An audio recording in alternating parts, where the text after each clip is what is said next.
Worry not, Weekend Warriors, because the Weekendology Podcast has come to save you from your boredom and kickstart your weekend with the best entertainment you need. We're the only podcast with the hottest takes, the best talking points, and the stories to spark your weekend conversations. We cover a wide variety of topics from music, movies, sports, food, and more, and give our takes on how we can change and improve them. So as always, I'm your host, Will Deichley, and I'll be leading this charge against boredom with the incomparable Aaron Berg. Aaron, what's up, buddy? You can't compare me to anybody. I can't compare you to anybody. Have we done food before? Yeah, we've done a food one before with the delivery app services. Oh, okay. I have a couple other ideas that I want to kind of pull together for food. So we'll see what happens. But getting the chef on. Yeah, we got to get a chef on or something. That's like one of my main goals is to get like a big, top chef from Dallas on. Or Gordon Ramsay. If we could get Gordon Ramsay, I don't know if I could handle it. He'd probably just rip me apart. And he'd take these two microphones and say you're an idiot sandwich. You're a microphone sandwich. Yeah. So it'd be great to have a food, chef on or something. I think that'd be pretty cool. But if you're new to the show, welcome. If you're a returning listener, then welcome back. As always, this episode is a production in collaboration with Colin Kessler and the Big Red World, with popular podcasts such as The House That Rick Built and 618 High School Huddle. Big Red World has taken the podcast scene by storm recently, and we're happy to be a part of them. So go check them out on Twitter. They're at Big Red Social, and their website is bigredworld.org. Also, be sure to give us a follow on Twitter. We're at Weekendology Pod, and wherever you listen to podcasts. So don't forget to browse our latest episodes as we delve into a mini-series, so to speak, of changes in coronavirus for sports and social interaction kind of post-pandemic. So go check them out. There's some real barn burners over there. There's a lot of gold sitting in there. A lot of gold pieces of gold, if you know what I mean. But it's been a kind of a quiet week so far. Not really too much has been kind of going on. So anything new with you lately, Aaron? Since last week? No, kind of just sitting on the couch a lot, doing the same thing. So staying healthy. So yeah, that's good. Yeah, staying healthy. Yeah, things are good. I really feel like that I say this every week, but I've reached like a new level of boredom as the weeks keep going on, and this week was particularly just very difficult, just because there's nothing happening. Like, yeah, you got the NFL draft tonight. Even the news is boring because it's the same thing. So like they don't even know what to report. I also like all the same. I don't know if you call it a meme or what, like the name your top 5, or you get like the BuzzFeed things, or well, no, I've been seeing them on Twitter a lot, or they do the one where it's like you get $50 and you can pick the top 5, your starting lineup for NBA players of the 90s. Oh yeah, I've seen that. And then you got $5, $4, $3, $2, $1. Like, but then I saw one with hot sauces, and I saw one with Marvel characters, and I saw it was like everything, and it's like we're really running out of ideas. Yeah, now. Man, it's funny because like week to week, I'll see one of those, and what would you call those? It's like fantasy. It's like a BuzzFeed fantasy draft things for everything. And it's just funny because like by the third week, it just gets so out there, and you're like, wow, you just got to have Louisiana hot sauce on your team, no matter what. So that was on. Yeah, that was okay. I will say I am entertained by him, so it's working because the hot sauce working. One, that one, that was tough. I mean, to only pick that one was you can only pick 3. Oh, okay. And there's like 10 of them. I only know like 3 hot sauces. Louisiana hot sauce. That didn't make my top 3, Frank's, but it deserves it. And the Chewy's or Chwai or whatever that one is, the Mexican hot sauce. That's the only one I know. Oh, Cholula? Yeah, Cholula. That's the one. The one with the wooden cap. Yeah. Yep. That's the best one, I think. Ooh, I don't know. Tapatio, man. That's a good one. Have you been out of the house at all? Been able to try to get like, no.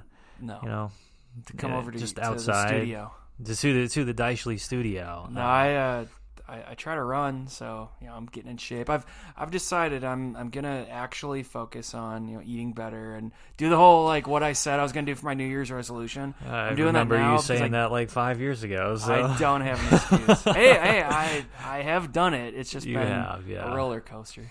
I go for walks every now and then, just try and get out of the house. I was kind of walking down the street and was wondering to myself, like, hey, why is that car wash open or something? And it kind of leads into the topic of what I know which one you're talking about. By the way, yeah. I've walked past that. Yeah, and the same thing.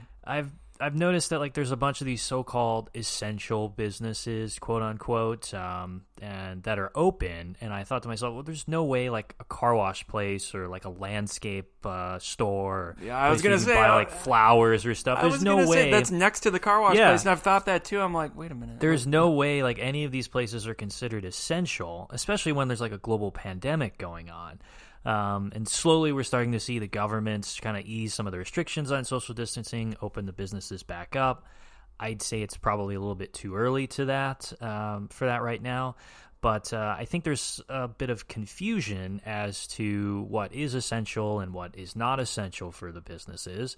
So I figured we'd break it all down and kind of go through it. So yeah, it's definitely it's a gray area, and it's really weird when we go down the street and we see the two things. It's worse when we're not you naming see names, but we all know who we're talking about if you're in Dallas. It's worse when you see some of the businesses like still open for this, and they try their best to like title themselves as essential or been fighting to stay open. Mm-hmm. There's a lot of businesses that have done that even since when the lockdowns first went into effect, and there's a lot of, I guess, gray area as to what is essential, what's not, and how they're treating some of their employees, how they're treating some of their business staff members, and it's definitely something that, as part of the theme for the show, is we'd like to change. So I'm going to go through what is essential, but in your opinion, what do you think are like the essential must-have businesses to stay open?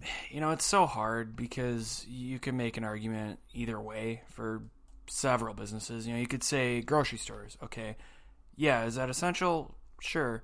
But, well, you could just do food delivery. You know, they could do like what restaurants are doing and not allow people in the store and just have them deliver. So the fact that they're staying open, you know, for people to actually physically walk in and grocery shop, I mean, it's interesting because, like, is that essential? I would go as far as say no. I know if you shut down a grocery store where you can't physically go in it, kind of like what a restaurant's doing. Right. There's gonna be issues, you know, especially for like the, you know, older crowd who maybe, you know, it's harder for them to shop online for food, or, you know, people who live in certain areas, or deliveries harder to get out to. You know, there are issues you deal with there, but when you're calling it quote unquote essential, I mean, I would say that is not essential to physically going to a grocery store and shop. Yeah, like the delineation is kind of strange when you get into like the really fine granular details of it. It's so subjective. I mean, it's like some of the most essential businesses are supermarkets or grocery stores, big box stores, which I don't know what that means. Maybe like it's like Sam's Club and Sam's, Costco. I guess, Costco. Pharmacies, convenience stores, discount stores, garbage collection, healthcare operations, daycare centers, hardware stores, which I don't know why they're considered essential, gas stations and auto repair shops, banks, post offices, vets, pet stores, farmers markets, and food banks, businesses that provide necessities to shelters economically, educational institutions, agriculture, and food processing, transportation, including airlines, taxis. You know. Well, educational institutions, it's interesting because schools are closed. So for the purposes of facilitating like distance learning, so they can stay open, but they have to do like e-learning or virtual, you know, like meetings and stuff. Oh, so okay. like SMU's campus is still open. Right. Like they're technically you still can go open, on the campus. But the students don't go into the buildings. The teachers still have to go to work, Right. But it's all like virtually done. So. Yeah, I would say home improvement is essential though, because if something goes wrong with your house, what do you do? You know. Yeah, and I think like grocery stores, there are options you could do to have less people in there and physically shopping in there. But, you know, I think that's something, if you shut down Lowe's or Home Depot, I mean, that really inconveniences things, and it would cause a lot of stress, you know, more stress for people if you shut those down. Yeah, I get it. I mean, like, I'm not disagreeing with, like, most of the essential ones. I think those are pretty spot on. But it's a weird line, you have to... You know, it's and I would say that's, you know, like you said, the theme of this episode is there's way too much of a gray area, and it really hasn't been clearly defined of, black and white, this is essential, this is not essential. Especially when you have businesses who are like, no, we're essential, when they only sell say that you want money. some specific types of products and everything. And I get it, professional services and stuff have to be there, like the electricians and plumbers and like infrastructure type of things. But they're laying people have off. to stay open. They are. That's a crazy thing. They're slashing their staffs, and it's like, all right, well, if they're essential, why are you making all these cuts? Aren't they essential? I like how the ride-sharing services like Uber and Lyft are on this list, but nobody's using Uber or Lyft because nobody's going anywhere. Right. So, no one's going to a bar to get drunk. I wouldn't really consider that home. they're really essential, so to speak. I mean, I guess if you don't have a car, you have to go somewhere, then sure, but... I'm surprised. You know how like cities make that decision if they want ride-sharing? Yeah. I'm surprised the cities haven't said, hey, we're just shutting this down. Shut it down. I mean, why not? Especially like if you're in Omaha, like you don't really need it. We'll get into that as this episode goes along, and people aren't as smart as we think that they are. So, but people aren't as smart as they think they are. The theme of this episode. It's true. Well, I'll show you, Aaron. I'll show you everything. So, but like some of the non-essential ones then are like theaters, gyms, recreation centers, salons and spas. Even though tons of people are like, I just need a haircut, man. Isn't that funny? I need to get my hair done. Well, so I was thinking about this today because all I do is watch TV. It's interesting because all I do is watch TV. Yeah, I mean, pretty much. Who's cutting these news anchors' hair, and like the people that are always in front, their hair looks fine. I think they're cutting them themselves. No way. Saw a video of they're not that good. It was Andrew Cuomo. He's doing like his own social distancing haircut or something in the mirror, and he was like cutting his own hair or something. Well, I would believe that. Who's the dude on he took over for Diane Sawyer. He's on one of the big, I think it's ABC. His hair. Anderson Cooper? No. He's a young guy. Oh. I don't know. I think it's ABC News. His hair, I would believe that though, because it looks like a visor. Oh, that's weird. Oh wow! Hey Siri. Siri has joined the chat. That's weird. All right, turn your thing on. There you go. Siri's going to keep listening to us. I know. See, they're always special guest appearance. It's because I talked about a political pundit. I think so. Now they're like, whoa, government's like, hey, I'm going to step in here. They are listening to us. He's got bad hair, so I believe he cuts his own hair. There's museums, there's casinos, there's shopping malls, there's bowling alleys. So did you sporting events? Did you see the interview yesterday with Anderson Cooper and the mayor of Las Vegas? Yeah, so I was waiting to bring this up during kind of towards the end of the episode. No, we got to talk about this now. We can get into it now. So a lot of businesses are reopening, a lot of way too early, and the mayor of Vegas was talking with Anderson Cooper, and he was asking, like, so how do you think, like, the reopening thing is going to go? And she's like, well, we totally want to reopen, like, the entire strip, like all the hotels, all the casinos and everything. And AKA, we want money. Exactly. And Anderson's like, well, isn't that, like, concerning or something? Because, like, that's like a petri dish for just spreading the disease around. And she's like, well, you're being an alarmist. It's not up to me to make the rules or whatever as to how they don't contract or I like how contract she the said virus. That wasn't her job. Yeah, it wasn't her job. I'm like, and Anderson's like, wait, that is your job. You have the power to open or not open these areas and give the all clear. And she's like, well, it's just people who want to get back to work, and I've lived a long, healthy life. And I'm like, and she would say something, and then he would like call her out on it, what she literally just said, and then she's like, well, you're putting words in my mouth. Like, no, you literally just said that. No, you just said it. It was verbatim said that. It went back and forth for about 3 minutes or so, and I was just like, this lady is ridiculous. But it goes to show how stupid people are and how... Well, it goes to show how important... Oh, I don't know. Well, I don't know if important's the right word. How money drives people. I don't want to sound too hippie-ish, but like... No, it's true. It's greed, and it's pure amazing. Profit. Like, money... And I get it. I'm all for, we got to get the economy in order, and I'm not going to get political here, but like, there's things that, like, we can't do this forever, obviously, and this is really affecting people's lives. I totally understand where she's coming from. However, who goes to casinos? Old people. And also people around the world going to Vegas. And then they travel there, and then they travel back, and it's like, well, it's hard not to get political about it, but I mean, but to some extent, like, you have to look at it from just a purely objective standpoint of this is a dumb maneuver to do. It's just not thinking, and it's thinking just money wise, and okay, our city's losing money. But like if you open that back up, your city's going to lose more money. It's a bad idea. And I mean, the whole world is doomed, Aaron. Watching that interview was just incredible. It almost seemed like a publicity stunt.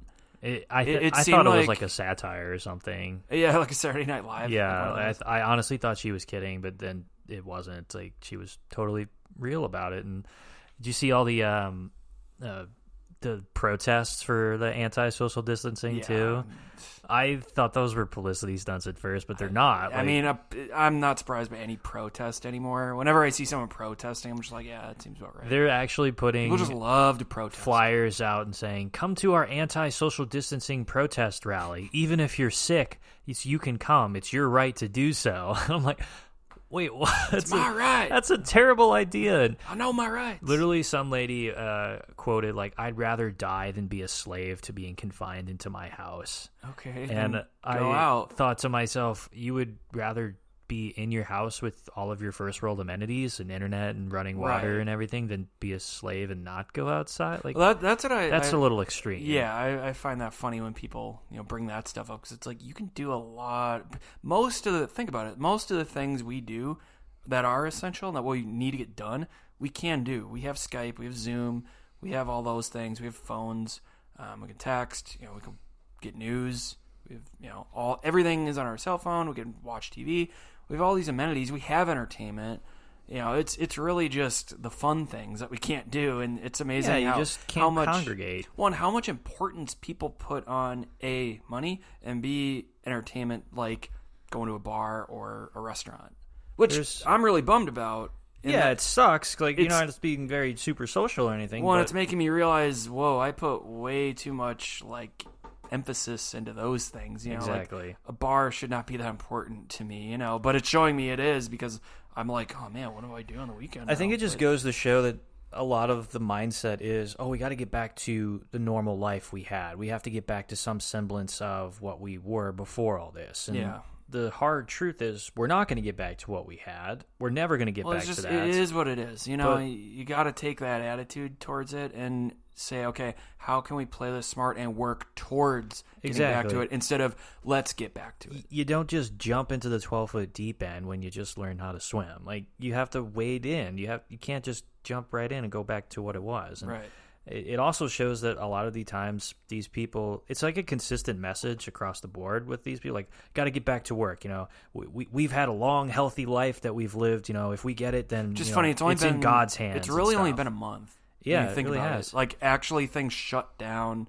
Sports shut down, jobs shut down, layoffs, all that stuff. It's really maybe 2 months for some people, but in reality, it's a month. Yeah, and people are acting like it's been 10 years. Yeah, it's not like it we've felt been like it, years in prison or something. Like, I don't know. For as a global pandemic, it doesn't seem like it's weird not to have all these things happening and not to be restricted, but it doesn't really seem like, I don't know, it's as serious as it should be. Like, we're taking it as serious as we should, which is strange. It's just, I really think it's, the Western world, and we're so used to how great everything is, and we have everything, that when it's taken away and we can't use it, and it's because someone's telling us we can't handle it. Or you can't tell me what to do. America's always been able to say, oh no, we're not doing this, we're doing it our way, and when somebody tells us differently, we all freak out and lose our minds. And I mean, it really, I think another, I hate saying silver lining about this, but I'm going to do it. Silver lining is it's showing us how much emphasis we put on, like I said, like money and just the wrong things, Yeah. And it's a good chance for us to reevaluate, okay, what do we really value, and what should we be valuing, and what can we live without or do less of? Yeah, I agree. So like, there's a couple ones on the list for like the gray area is what I marked it as. So we have like restaurants and bars, which is kind of a gray area. They're still technically open, but not open to the public. Yeah, the delivery. Liquor stores, which is, I don't know, some I've seen on some lists is deemed as essential, which is weird. And then some is deemed as like non-essential. Industrial manufacturing, not related to essential function. So I guess that's like, I don't know, fabrics or stuff, or well, I think any kind of factory. Yeah, factories and stuff. But like, I would feel like all factories are necessary to have open. Construction, labor unions, marijuana dispensaries. I don't think those are considered. That's been a big debate. The marijuana dispensaries, if that is essential or not, because the whole medicinal marijuana. That's true. Thing, and it's, I don't know. That's a whole different debate, a whole different topic, I guess. Same for this one, gun stores as well. I don't know. It's debatable. I would say it classifies more as to the full just regular retail section. It's just, there's so many things where I think it does. I understand why there isn't a defined list, because once you make a defined list, people are going to come out and say, well, I need that, or else, guns, I need that, or else I can't defend myself, or I can't, whatever. Marijuana, I have a health problem, I need it. I have this medicinal marijuana card, things like that. So it's hard, and that's what makes it. It is tough, difficult. My favorite on this one is the home office supply stores, Home Depot, or not Home Depot, Office Max, Office Depot. Yeah, Office Depot and all just that. Just amazing they're still in business. I'm surprised as well. And I think what's in question is whether some of these businesses are abusing the essential classification, or just downright ignoring all the restrictions being put in place with it. And I picked out two companies that are doing just exactly that, that they've totally just blown by all of the restrictions and everything. GameStop and Hobby Lobby. I've been wanting to get into GameStop's adventures for quite a while. I absolutely hate the company. They will not be a sponsor. They will never be a sponsor. I don't think they'll be in business to be a sponsor. Are they still open? I thought they closed now.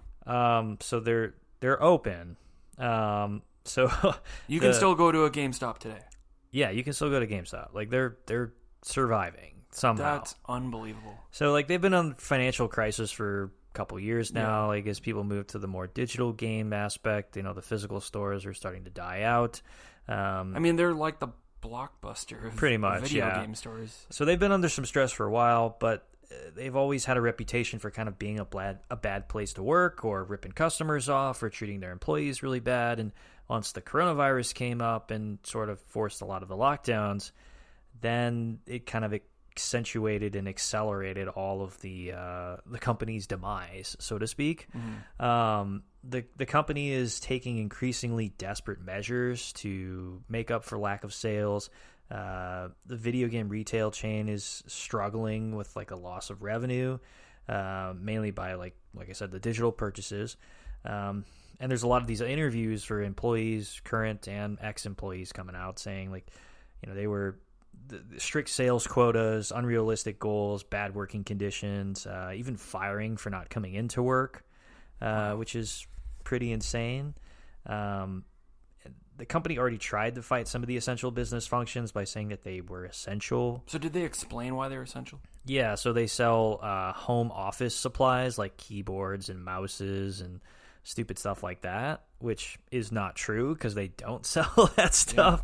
Yeah, wow. And you could just buy that stuff off of Amazon and have it delivered to your house for $10, or webcam equipment, or all that kind of stuff. And one, that's not essential anyway, so they were forcing their employees in the stores to stay open, even to the police. The police would come by and say hey, all retail stores are closed, and they tell their employees to give them a little slip of paper. It says GameStop is hereby classified as essential. So and they told the managers just give us to the cops when they come by. Prepare for the police to tell you you're non-essential, and then you have an excuse ready of, no, we're essential, here's why. You have a pamphlet to give them. That just shows it's that's bad. It's not good. And if you have to explain yourself that much to the police, you're not essential. That's the test. That's how you know. The company is literally one of the worst to work for.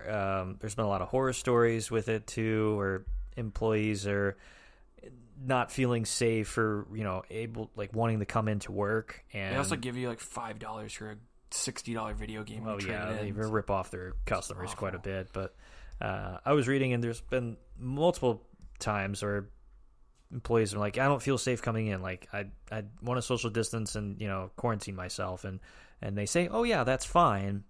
and then they fire you the day later for saying that's crazy. For like, oh, you didn't come into work, but like, and the employee will be like, you didn't come into your minimum wage job. You gave me the option. You said it was okay for me to not come in if I was social distancing, and they said, well, that's not our problem. And they're like, wait, what? I don't understand and everything. And there's been instances where the police have actually come along and tried to shut them down, and they refused, and so they're, I don't know, being taken to court or something. So I mean, I should, and I think this goes across the board for just every business, to really look and say, okay, do we need all these employees here, at one time? If you're staying open, you're staying open. Some of these businesses, they need to for whatever reason. But I think to get around that, or to, at least, look better to the public, but right. What it really should be about is to protect your employees. But if you're worried about, everything else, then to look better is have 10 instead of 20 employees there, or have them work less hours. Or you would think that that's what they would do, right? It's like just have it's very less simple, people, or just that way you can still run, you can still continue on, because apparently you have to continue on. But I mean, you're getting the best of both worlds. Then you're also looking out for employees, right? Which, I mean, you're a business because you're employees.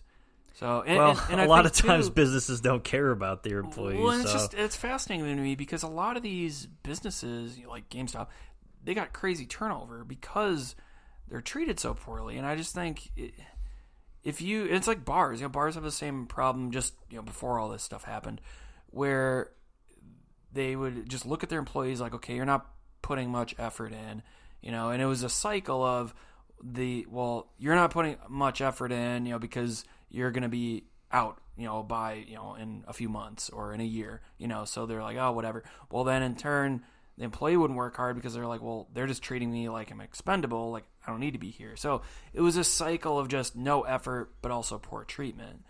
And I just think if you treat these employees better and show you care and show that you're, concerned for their well-being in a variety of ways, they'll stay and they'll work harder and they'll do what they need to do. I agree. It's so simple. I mean, you would think that that's what they would do, but GameStop's proven time and again that they don't care about their employees. I saw a video where one of the guys posted was like, we're supposed to be getting hand sanitizer and stuff and cleaning supplies shipped to us. GameStop's literally making their own hand sanitizer by literally using like pure rubbing alcohol. Yeah. And they're just saying, just use this. And it's like water, and it's just pure alcohol. And it's actually like dangerous for you if you put that on your skin too. Yeah. And they're putting in these little like plastic bottles and putting like, literally have like a label maker, and then they put a label on it that says hand sanitizer. And the dude's video was like, yeah, this is not hand sanitizer. He throws it like it's like water and everything, and it literally is. It's just like 99% pure alcohol. Right. They're trying to repackage and sell that for profit. That's firing. Shady, man. Wow. Yeah, they're firing employees for not coming in and working due to coronavirus. They're firing their employees because they don't reach their crazy sales targets every week, and they're literally on a week-to-week basis, and they say if you don't hit your sales target for this week, you are fired. I didn't know they had a sales target. That's all incredible. Like their reps inside and everything, and you got to sell video games, you got to sell your power-up rewards cards, you got to make sure you get trade-ins. Or tech trades is a big thing where they want you to trade in your phone, and you get like $30 store credit or something. Yeah, I then think they resell your phone overseas for like $300. They're just seeing the writing on the wall, that they're obsolete at this point. So I think they're taking it so far because they're like, well, we're going out of business anyway. They know it's a matter of couple years before they're done. Oh, they should be done probably, hopefully by the end of the year. Yeah, I think they're just squeezing out every penny. Yeah, I mean it's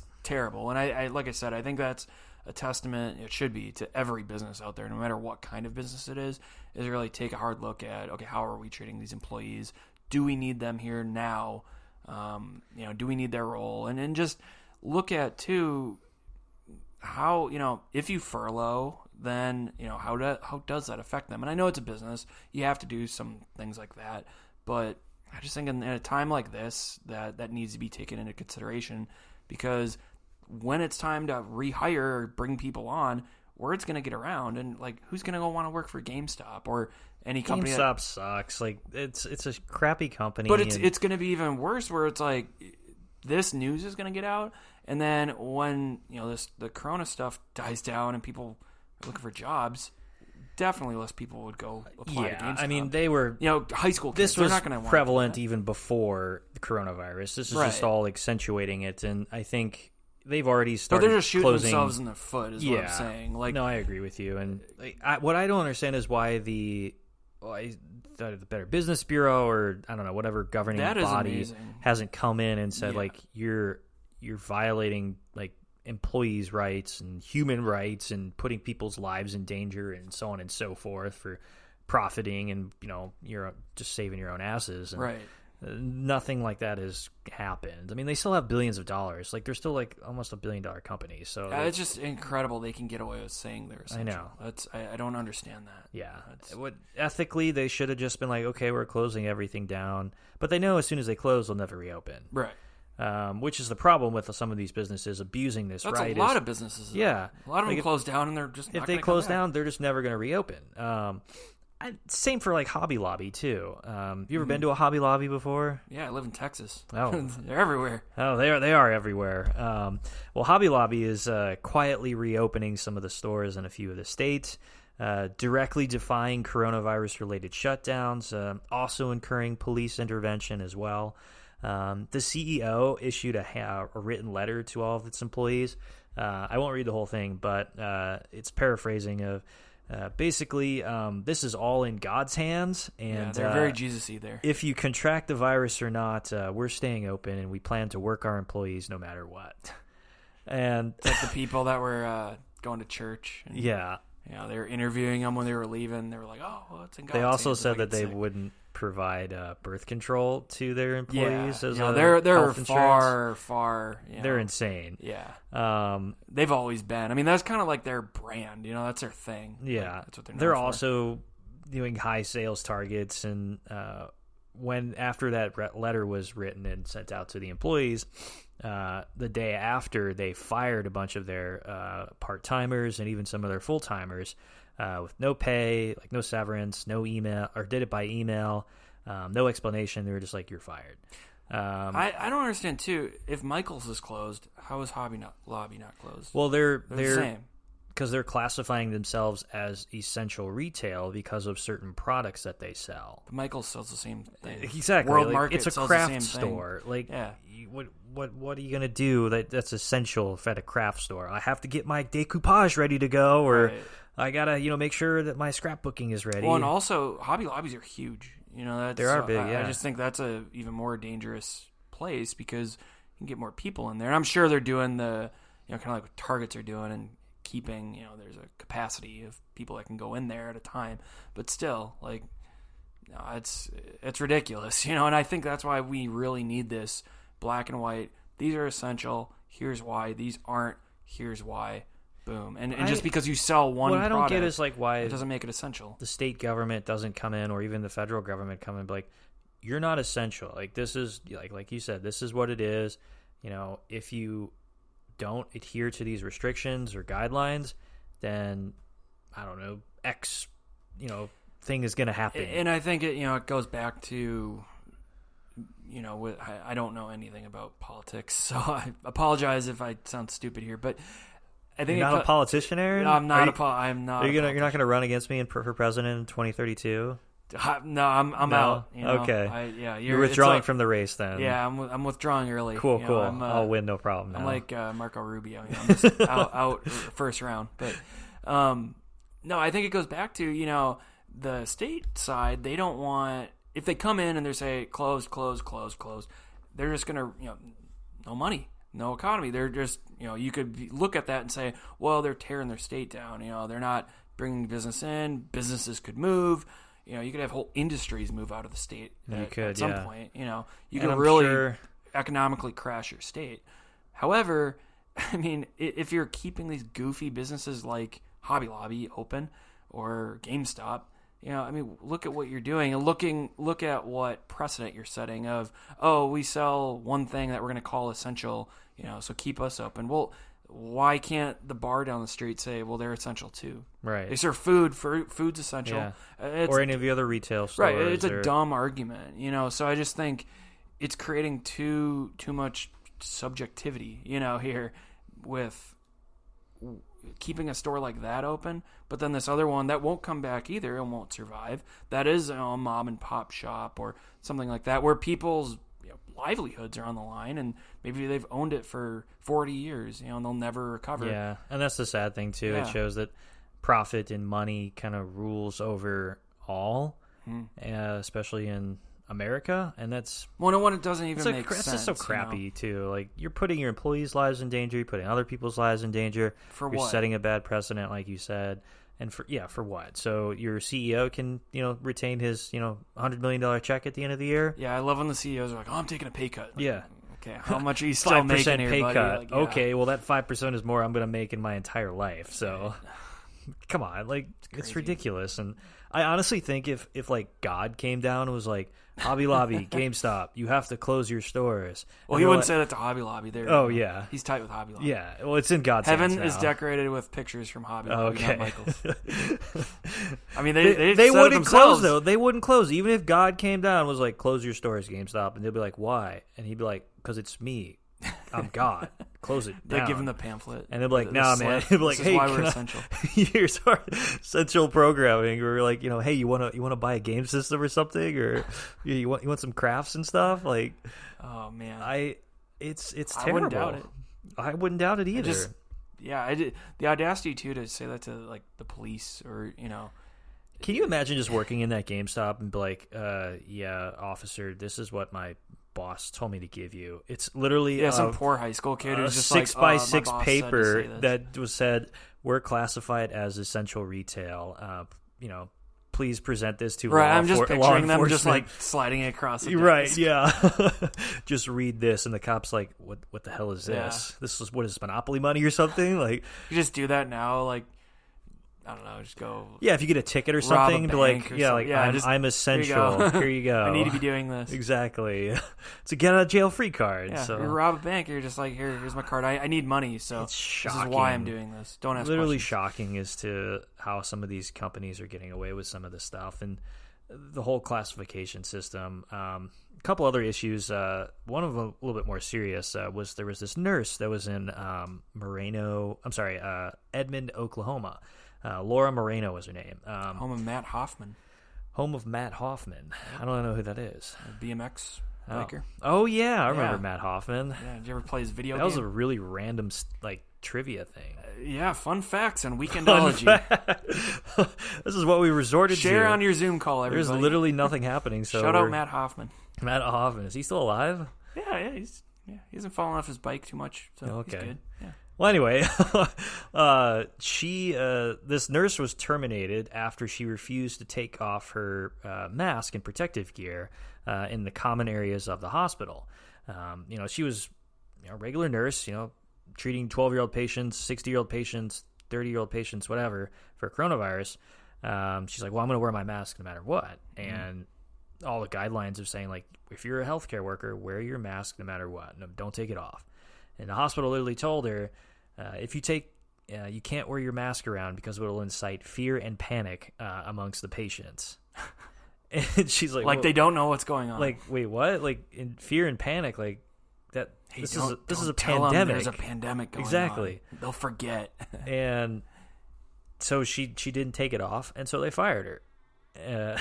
And so I'm like, okay, well, that's a crappy way to get fired, first off, and obviously also prepare to be sued, taking legal action, of course, with it. But like, how terrible is that? Like, we have a lot of, I guess, talk of, oh, you're being an alarmist, or oh, you're inciting, you're fear mongering, or doing this and that to incite this.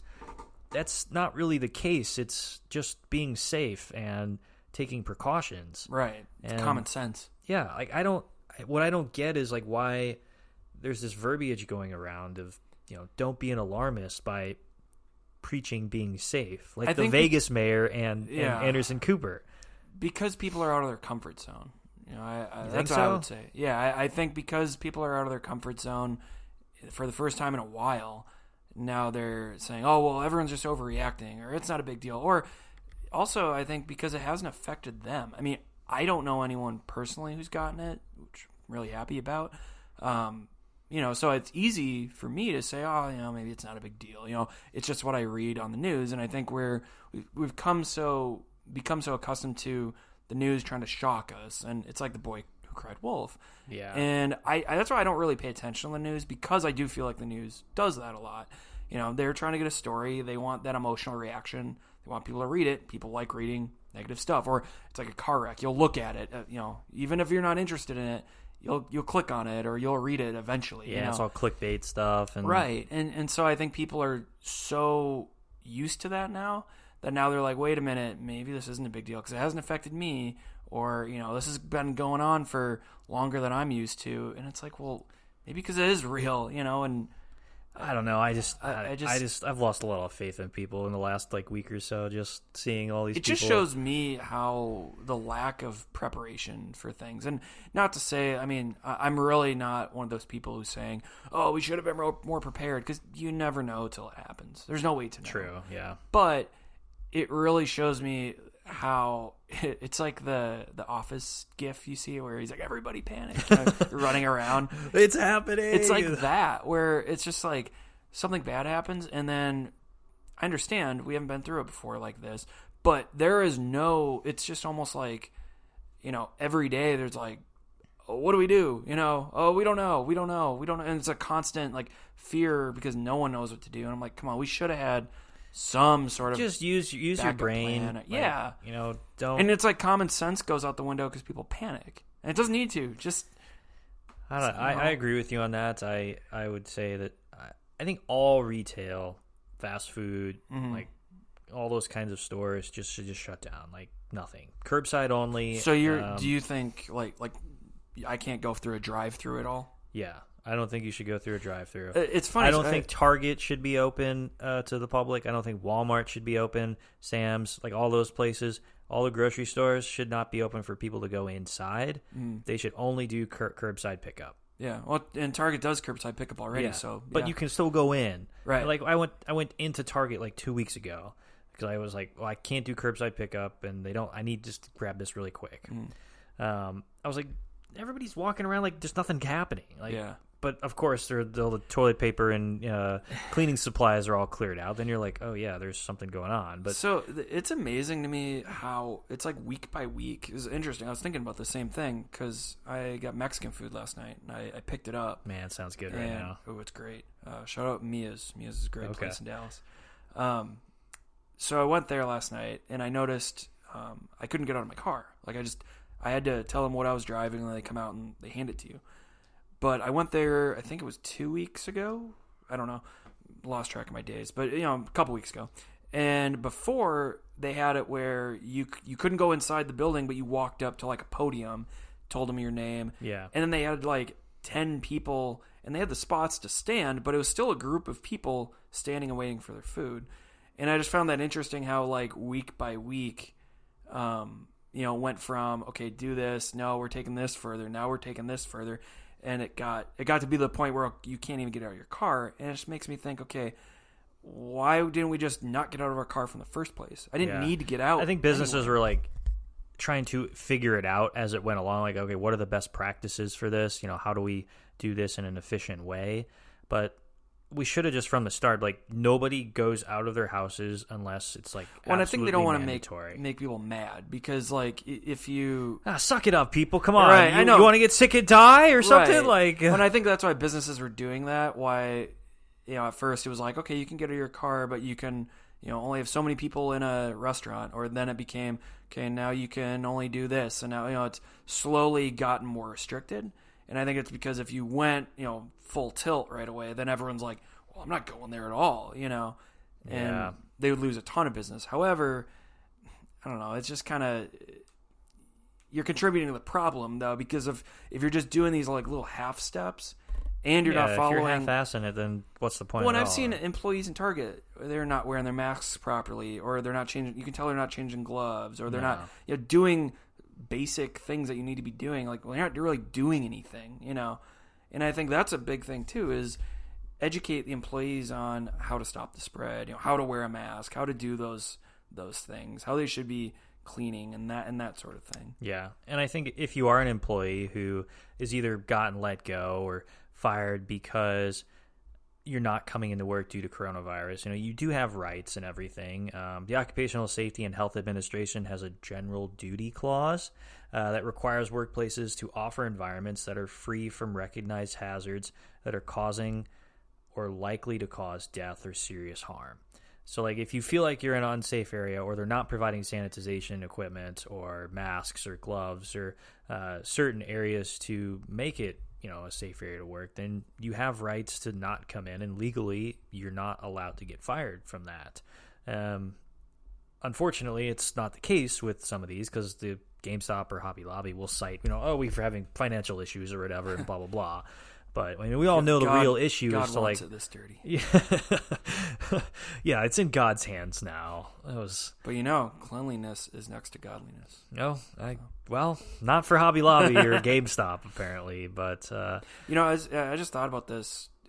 How many restaurants, or I guess businesses in general, but primarily restaurants, we're going to see so many shut down for health code violations once this all blows over. Oh, probably, yeah. Because they're going to be checking more, and restaurants are going to go back to doing what they're doing. Like, at first, they're going to start cleaning, and saying, oh, no, look how sanitary we are. But then next year, they'll be, doing the same I just old have thing, a bad feeling like it's just going to be the same as it was before, and we're going to incur but I think another the health outbreak. Inspection type stuff and the that sort of thing, I don't think that'll change. I think that will stay in place, and those precautions will still be taken. I think businesses won't follow them, though, because they'll just forget, and then they'll be caused to shut down or get in trouble. I don't know. It'll be interesting. But there's definitely a very gray area as to what's considered essential, what's not essential. A lot of the businesses are able to circumvent those rules and regulations way too easily. Mm-hmm. So, my big change is obviously to have tighter restrictions on that, penalize the businesses who are not following that. Yeah. And just because you have one item that's essential doesn't mean your entire store has to be opened. Do curbside pickup only, or do delivery only. Adapt your business then. Otherwise, you don't deserve to be open anyway. Yeah, so. It's been a month. It's time to take the most serious precautions now. Because this is only going to get worse. Right. Just go all out now. Do these. Have people, not get out of their cars for things. Do those restrictions, because now is the time where I think people are getting used to it now, so they're not going to complain maybe as much as they would have 2 weeks ago. But hey, Chipotle, why are you still letting people in? I went to a Chipotle. Are they really? Yes. I don't know if it's all of them, but I went into a certain location last week, and so it was weird. Before they said only order online, and then you go in, you pick up your bag, and you leave. Now, like when I went in last week, there was people in there going through the line and just like normal. Wow. They had you stand in certain places, but I'm like, wait, why are we going backwards already? Yeah. Like what? Why? That doesn't need to happen. Oh, but then man. I went to Panda Express. I don't recommend that. Well, so I love Panda Express. It's great. Sponsor us. However, they wouldn't even let me pick up my order because I didn't have a mask, which apparently they said it was a Dallas County thing. But well, I don't know. See, that's what I'm saying. Like, there's too many. There needs to be a set. These are the rules. This is what's happening. Yeah. This Instead, is it's left up to the business, like the individual business, to decide, what's safe and what's not. And then it's like, I don't know what to do. And I didn't want to go in there. That was the thing, too. Like, for Chipotle, like, how about you do what everyone else is doing and walk the bag of food that I ordered online out to my car? Like, do your job. Right, yeah. Please do your this. Job. I mean, it's not hard, and I just think little things like that aren't going to alienate people. I'm not going to stop eating Chipotle because of that. So no, I don't know. It's some trying times that we're in, but if you liked what we talked about in today's episode and you want to continue the conversation afterwards, hit us up on Twitter and YouTube and all the other social media. We want to hear what your thoughts are as well. Our business is opening up too early. What are your thoughts on the classification of essential versus non-essential? And what are your thoughts on GameStop or Hobby Lobby? Are they in the right by staying open, or are they completely just the worst companies to ever exist? If anyone says they're in the right, they work for them. Well, or they've been. I would say a lot of the people who work for them are being told to say. Here's your monopoly slip of saying, give it to the cops and everything. Well, we'd love to hear what your thoughts are. So hit us up on Twitter. We're at Weekendology Pod. Check us out up on YouTube. We're at Weekendology Podcast. If you have any other ideas for topics that you want us to cover in the next episodes, let us know. We want to hear what you want to hear us talk about to change next. Hit us up on social media. Hey, how's the NFL draft going to go tonight, by the way, speaking of social distancing? That's going to be interesting. Because they're doing it will be interesting. It's the first virtual NFL draft ever. I only watched the over first, under 5 connection issues. I'm talking all 3 days. Oh, over 5 connection issues. Yeah. Oh, okay. Over. Wow. Yeah. I'm saying sound totally going to go out. Yes, sound is probably going to go out. Picture will probably go out once. Sound and picture will probably go out once. So there'll be a lot of issues. Yeah. Oof, I like how Roger Goodell said that people look to the NFL for distractions and good times, and like they rely on us. It's essential business. Okay, sure. Like, yeah, we rely on the NFL so much. So I don't know. I thought that was. I respect the shield. Quite funny. Respect the shield. Also, that basement he gave us a tour of, that's not really his basement. No. There's no way. Or that's like his a warehouse. Like, beach house. Yeah. Check out our last episode on Apple Podcasts where we talk about social interaction, the changes of what's going to happen in our mini-series post-pandemic life. It is a mini-series in this now. Season of Weekendology, pandemic. Exactly. We're going to start doing video eventually, and we're going to have, like, pandemic this season. In the background. Yeah, we'll put together a trailer, and it'll be great. Hollywood star quality. We just have I Am Legend in the background for the backdrop. We are doing our rock episode next week, so better start binge watching a bunch of rock movies. So it's happening. I can't wait. That's gonna be so much fun. Exactly. Tell us what rock episodes or movies that we should focus on for the episode next week. Is he coming on the podcast? He might make a special guest appearance. He might. I don't know. You have to tune in to find out. Check us out. We're on Twitter. We're on Apple Podcasts. We're on Spotify. We have newer episodes every Friday. So until then, we'll see you guys next time.